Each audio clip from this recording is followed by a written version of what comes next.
All right, the next project we got for today in the shop is a little Freightliner water truck.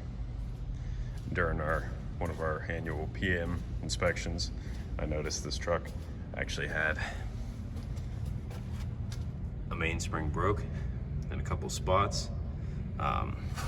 You know, the driver's supposed to pre-trip it, but honestly, it's behind the tire and wheel. They would have missed it, so we got a new spring for it, and I'm gonna get it installed up.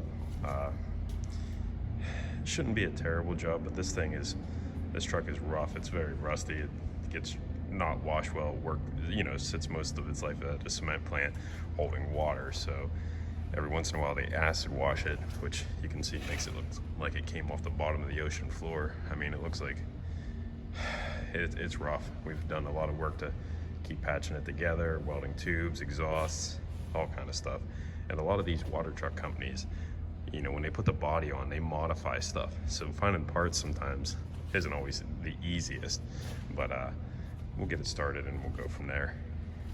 I guess it shouldn't be too bad.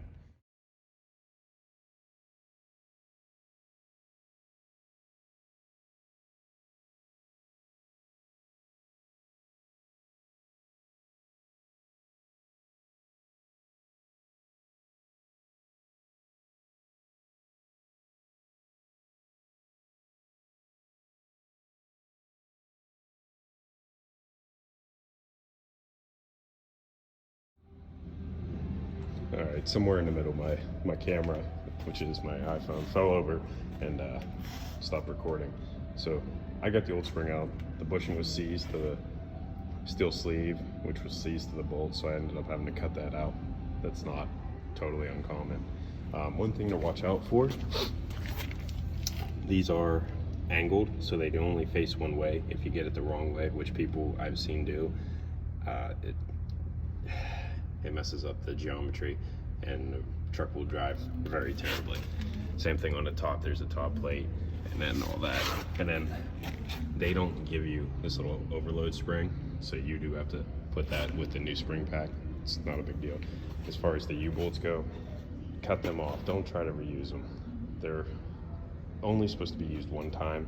Some people do reuse them, but we've had a lot of instances of them breaking, and that's just a bad thing to have happen with a loaded up high center of gravity liquid load. So there's the old spring.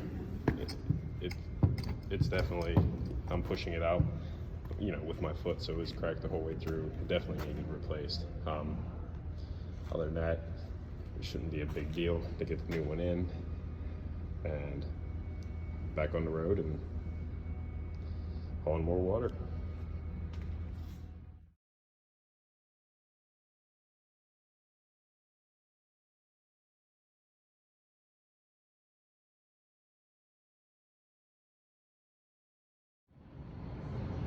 All right, we got her all buttoned back up. New hardware, front and rear. I'm not gonna lie, the front bolt fought me a little bit. Just prior to it being arced and stuff like that, so should be good to go.